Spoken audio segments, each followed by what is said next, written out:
Hello, me fixing everything, and because there is always something to fix, this machine is tripping the RCD or GFI protection, depending where you're in the world. And I'll show you a little bit of troubleshooting. Why is this happening? Now, first thing we need to do is disassemble the machine.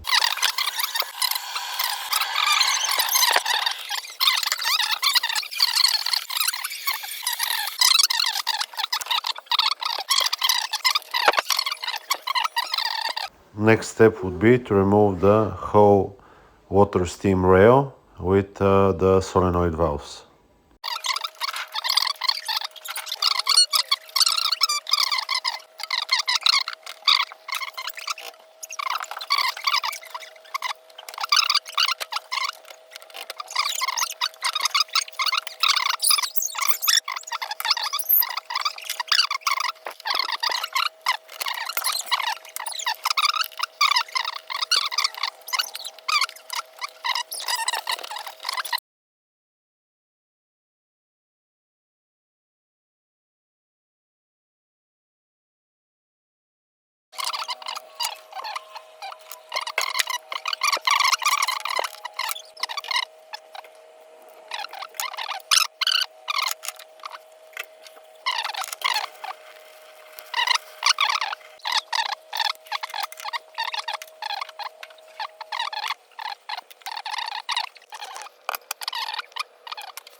Okay, I'll show you now what and how to measure for to check solenoid valves, the solenoid coil of the valve. Now we need a multimeter and set it to 2000 ohms. You can see ohms, that's an ohm sign, and then 20,000, not 2000, 20,000. Yeah, okay. So this is the good one, this is the bad one. I'll show you first the good one. On the top, it's the actual coil, and we will measure, it should measure between 2 and 3000 ohms. This is 2.28, so 2280 ohms, yeah. And this is the ground, nothing, should have 1 point, or OL, which is open line, yeah, nothing, nothing. Good. Now we know that here we should have between 2 and 3, absolutely nothing. This means that the coil is bad. It's bad because it's just burnt, yeah. And here should be nothing, that's correct, so it doesn't trip the RCD. But if we go to 2 million ohms, you'll see that it has around 150 between here and here. It has around 1.5 million ohms. This is enough to trip the RCD, especially if it's wet. You can see here. So, and here now, nothing, yeah. So this is good, and this is bad. So this one needs replacing. Okay. What the ratings are? And this is the rating. What we're looking for is 230 volts, 2 bars. Actually, it's important to have 8. I think it's 8 millimeters. You can measure in here and order the same diameter on the inside, and height is important. There is actually Chinese knockoffs of this brand that are cheaper. You can order from AliExpress or something, but yeah, this one is failed. Now, so we don't lose any parts, this one I'll put in like this. This one is moving freely, this one is clean, goes in like this, yeah, and then this one goes on top like this. There we go, it clicked in. Now we know this one is good, but we didn't open to check the actual valve, and because I don't want to open it like 17 times, I hope I don't break it. Can I break it? Yes, I can. Do I want to? No, it seized onto here. So if I try to open it, it might actually break, so I'm not gonna touch it. Okay, so the spare part has come in. This is the spare part. You want no, like this. This is the spare part. It's a semi, whatever, semi. Maybe this one, as you saw it, yeah. And we'll just use the solenoid valve on top. The whole thing you can buy, it's a lot more expensive if you can just buy this one. Okay, it's like 5 times the price because of this brass unit, which actually we don't use it. So this one goes in here.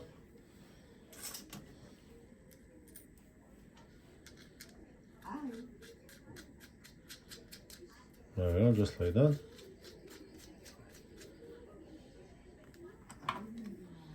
Make it tight so it doesn't move.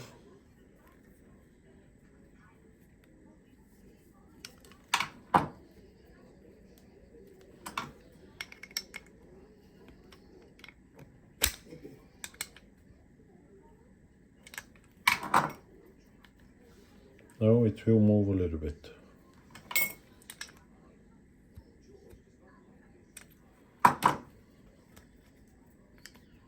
Okay, now this one got a direction. You can see here there is just a plastic, and here there is a red O-ring. Red O-ring goes on top. This one needs to be tight. Hand tight as much as you can until your finger hurts. There we go, just like that. Okay, so let's install it onto the machine. This should be a whole thing be working. We have an O-ring, O-ring, O-ring, yeah? Good. So now let's install the thing into the unit. What we're gonna do, so we don't damage the O-rings, it will take some Vaseline. You can use your finger if you have your own. Yeah, and we'll just put a tab onto here on all of them. This one and this one as well, like this, and we'll just work it around it. Yeah,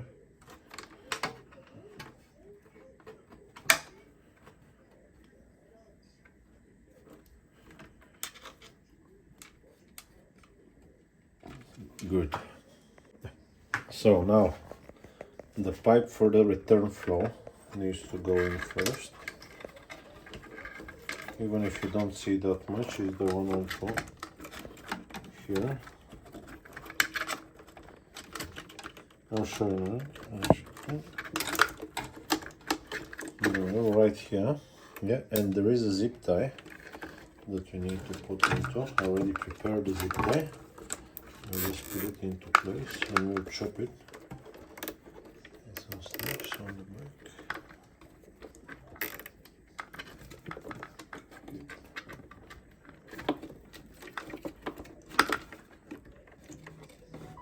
There we go. And now, there we go. You can see now the whole thing will go into position like this. Good. Now we need to choose the 2 screws. This one, the bolts. We need 2 bolts. Yeah, and they have little washers. I'll prepare them to put them into there. Okay, so now the 2 placements of the screw are here and here, and it's a little bit difficult. You might lose the screw, so be careful. You can actually put some Vaseline onto the screw in order to not lose it. Yeah.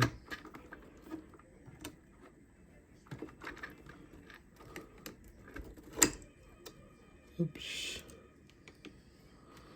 Okay, because it's so fiddly and it takes time, I'll screw them in and then I'll show you the video. Okay, so you can see it's a little bit fiddly. It dropped like 5 times before I managed to get it in place. So this is done. Now we need to put all of the pipes into place. We start with this one. Goes into here.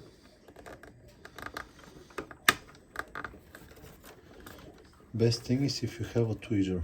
Now, this one now. So you need to make sure that they are actually in place, because some of them are not. Okay. To make sure that they go in the correct place. This one's in here, this one So yeah, this one is in here. Let me just see which one goes where. This one is in here. Okay, so the one from the pump goes on the top of the boiler.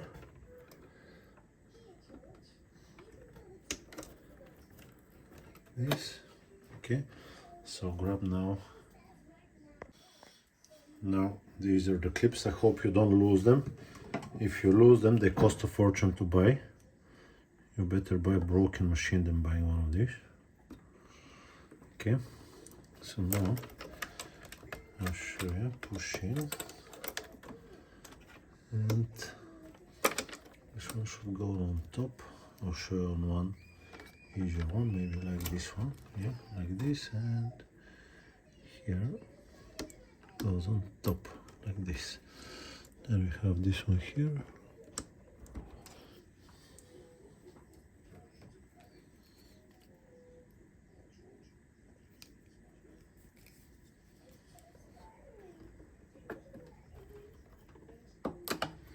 Good.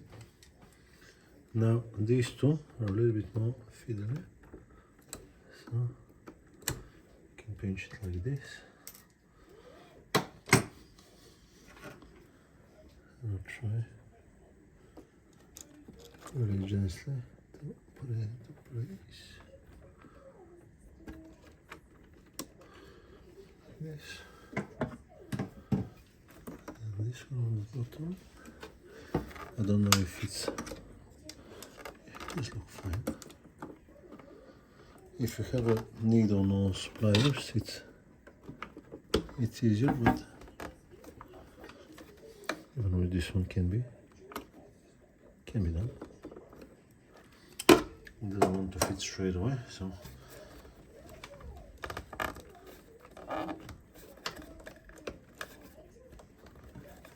this went down. I think it did for a second.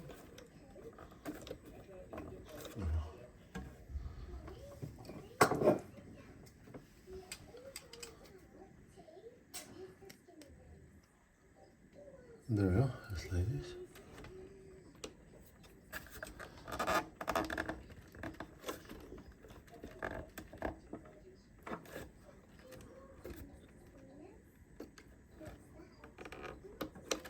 They're well in place, good. Now we need to fit the wiring. This was the cable that I was talking about for the RCD protection. Make sure they're not loose. If this one is loose, it's bad. So no loose connections. You need them tight so you can save your ass if something is about to go wrong. Not like this one. This one is a little bit loose.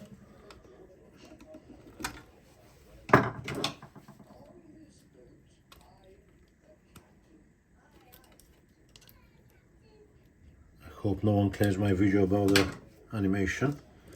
Someone claimed my video on a compressor from a compressor noise. That's okay. Now we have the red on the left, if I remember correctly. And we have one more red on the left. Good. And we have the blue on the right.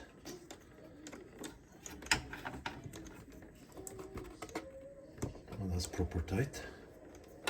And here like this. Good. So now we'll check for any loose pipes. Pull up, make sure that everything is nice and tight. Good. Nothing here. Here we chopped the little thing. Yeah, looks okay. Nothing is touching, everything is clean. Good, this one is tight. Good job. Now I'll close the machine and we'll give it a test. Now we're not going to be able to start the machine if the bean hooper is not fitted in place. Ask me how I know. This one in there, and so it is not getting in the way, is here. No moving elements, good. And now this one can go on top here.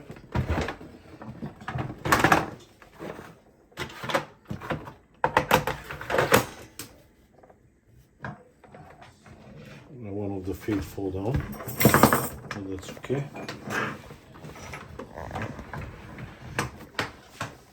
Still just test that everything works. So top it up with water. I'll top it up with water, fit it in. Okay, and now the hooper itself. This one needs to be locked so the machine works. Good, RCD protection there is on.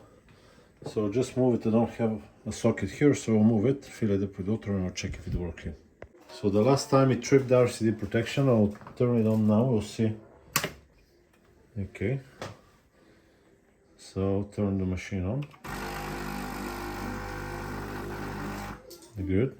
Now we wait for it to, no, the RCD protection did not trip. It's okay. And we'll wait for it to warm up.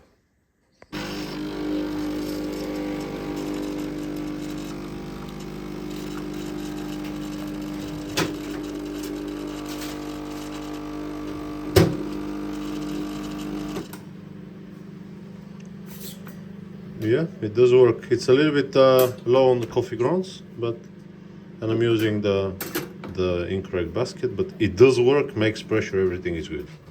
So we'll count it as fixed, clean it up a little bit and use it.